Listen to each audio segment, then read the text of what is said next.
সম্মানিত সুধী, আসসালামু আলাইকুম ওয়া রাহমাতুল্লাহ। হযরত সুমাইয়া, তার নাম ইতিহাসে জ্বলজ্বল করে জ্বলছে, কারণ তিনিই প্রথম মহিলা শহীদ। পাপিষ্ঠ আবু জেহেলের বর্ষার আঘাতে জাজরা হয়ে যায় তার পবিত্র দেহ। সুমাইয়ার স্বামীর নাম ইয়াসির, তিনিও ইসলামের দুশমনদের হাতে শহীদ হন তার আদরের পুত্র আব্দুল্লাহও। এই শহীদ পরিবারে জন্মগ্রহণ করেন আরেক সাহসী সৈনিক হযরত আম্মার। পিতা মাতা আর শহীদ ভাইদের মতো আম্মারেরও ছিল শাহাদাতের অদম্য পিপাসা। ইসলাম গ্রহণের পর হযরত আম্মার নিজেকে সম্পূর্ণ উৎসর্গ করেছিলেন আল্লাহর পথে, আর নবী সাল্লাল্লাহু আলাইহি সাল্লামের ভালোবাসায় পরিপূর্ণ ছিল তার হৃদয়। আল্লাহ, তার রাসূল সাল্লাল্লাহু আলাইহি সাল্লাম এবং ইসলামকে ভালোবাসার কারণে আম্মারের উপরও নেমে আসে কাফেরদের পক্ষ থেকে হাজারো অত্যাচার। চলতে থাকে নির্যাতনা, জুলুমের স্টিম রোলার। কিন্তু যে হৃদয়ে একবার আল্লাহকে ভালোবেসেছে রাসূল সাল্লাল্লাহু আলাইহি সাল্লাম এবং ইসলামকে, সে কি আর কোনো কিছুকে পরোয়া করে? আম্মারও পরোয়া করতেন না, ভয় করতেন না কাফেরদের রক্তচক্ষু আর জুলুম নির্যাতনকে। হাসি মুখে তিনি সহ্য করতেন কাফেরদের নিষ্ঠুর আচরণ। একদিনের একটি দুর্ঘটনা, পাপিষ্ঠ মুশরিকরা একত্রিত হয়ে ধরে এনেছে হযরত আম্মারকে। আম্মারের সামনেই তারা আগুন জ্বালিয়ে আনন্দে লাফালাফি করলো। দাউ দাউ করে জ্বলে উঠল আগুনের লেলিহান শিখা। সেই প্রজ্বলিত আগুনের উপর তারা নির্দয়ভাবে শুয়ে দিল হযরত আম্মারকে।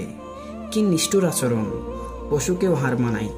এমন সময় সেখানে উপস্থিত হলেন দয়ার নবী হযরত মুহাম্মদ সাল্লাল্লাহু আলাইহি ওয়াসাল্লাম।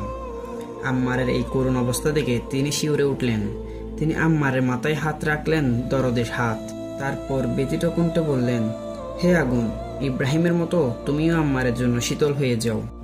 আর একবার মুশরিকরা আম্মারকে দীর্ঘক্ষণ পানিতে ডুবিয়ে রেখেছিলেন। তিনি জ্ঞান হারিয়ে ফেলেছিলেন, কিন্তু বেঁচে গিয়েছিলেন জীবনে আল্লাহর অসীম কৃপায়। আমার যুদ্ধ, ভয়ানক এক যুদ্ধ, প্রাণপণে যুদ্ধ করে যাচ্ছেন আম্মার। হঠাৎ তার একটি কান কেটে পড়ে গেল মাটিতে। ভ্রুক্ষেপ নেই তার, তিনি তখনও যুদ্ধ করে যাচ্ছেন। যেদিকে তিনি কোলা তরবারি নিয়ে ছুটে যাচ্ছেন, সেদিকেই কাফেরদের বহু তছনছ হয়ে যাচ্ছে।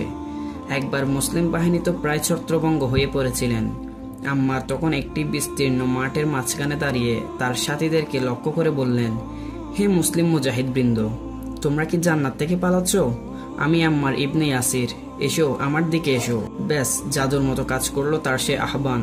আম্মারের এই আহ্বানের সাথে সাথেই মুসলিম বাহিনীর মধ্যে আবার সাহস ফিরে এলো। মুসলিম মুজাহিদরা প্রাণপণে ঝাঁপিয়ে পড়লেন দুশমনদের উপর, এবং আল্লাহর কি রহমত, এই যুদ্ধে বিজয় লাভ করলেন মুসলিম বাহিনী। আম্মারের উপর খুব নিষ্ঠুরভাবে অত্যাচার করত কাফিররা। একবার অতিষ্ঠ হয়ে তিনি ছুটে গেলেন প্রিয় নবী মুহাম্মদ সাল্লাল্লাহু আলাইহি সাল্লামের কাছে। তাকে বললেন হৃদয়ের সকল কথা। রাসূল সাল্লাল্লাহু আলাইহি সাল্লাম দরদ নিয়ে শুনলেন আম্মারের কথা। তারপর কোমল কণ্ঠে বললেন, সবর করো। তারপর দু হাত তুলে দোয়া করলেন দয়ার নবীজি, হে রব্বুল আলামিন, ইয়াসির কান্দানের লোকেদের তুমি ক্ষমা করে দাও। রাসূল যখনই আম্মারের বাড়ির পাশ দিয়ে যেতেন, তখনই তিনি তাদেরকে নির্যাতিত অবস্থায় দেখতেন, আর তাই দেখে কেঁদে উঠত দয়ার নবীর কোমল বুক। তিনি তাদেরকে সান্ত্বনা দিতেন সবসময়। একদিন নবীজি বললেন, হে আমার পরিবারের লোকেরা, তোমাদের জন্য সুসংবাদ, জান্নাত তোমাদের জন্য প্রতীক্ষা করছে। হিজরতের 6-7 মাস পরের কথা, মদিনা মসজিদের ভিত্তি স্থাপন করা হচ্ছে। রাসূল সাল্লাল্লাহু আলাইহি ওয়াসাল্লাম নিজেও মসজিদ তৈরির কাজ করছেন নিজের হাতে। হযরত আম্মারও মাথায় ইট বহন করে আনছিলেন। তার মুখের ধ্বনি হচ্ছিল, নাহলুল মুসলিমুন নাবাতাল মসজিদ, অর্থাৎ আমরা মুসলিম, আমরা বানাই মসজিদ। সবাই একটি করে ইট বহন করছিলেন, আর আম্মার উঠাচ্ছিলেন 2টি করে। একবার রাসূলের পাশ দিয়ে যাচ্ছিলেন তিনি। তারপর অত্যন্ত আদরের সাথে আম্মারের মাথায় ধুলোবালি ঝেড়ে দিলেন। তারপর কাপা কণ্ঠে বললেন, আফসোস আম্মার, একটি বিদ্রোহী দল তোমাকে হত্যা করবে। তুমি তাদেরকে আল্লাহর দিকে ডাকবে, আর তারা তোমাদের ডাকবে জাহান্নামের দিকে।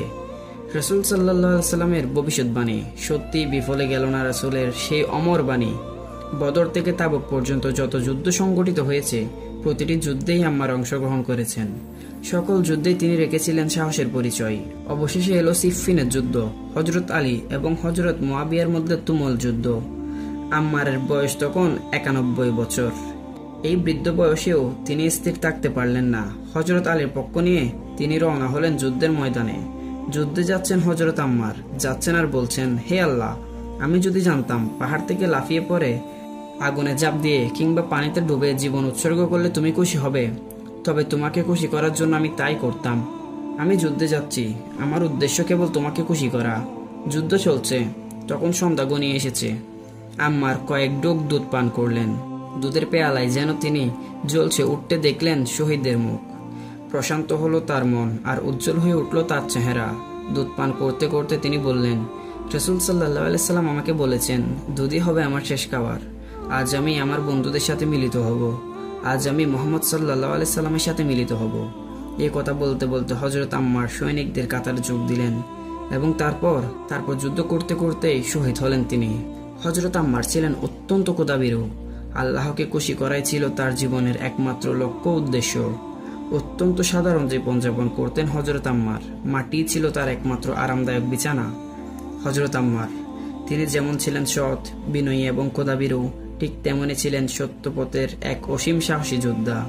একমাত্র ইসলামকে ভালোবেসেই কেবল তিনি নন, তার গোটা পরিবারই নিজেদের উৎসর্গ করেছিলেন আল্লাহর রাস্তায় হাসি মুখে। প্রিয় দর্শক, আজকের ভিডিও এখানেই শেষ করছি। দেখা হবে পরবর্তী কোন এক ভিডিওতে। ততক্ষণ পর্যন্ত ভালো থাকুন, সুস্থ থাকুন, MM ফাউন্ডেশনের সাথে থাকুন। ধন্যবাদ। আসসালামু আলাইকুম ওয়া রাহমাতুল্লাহ।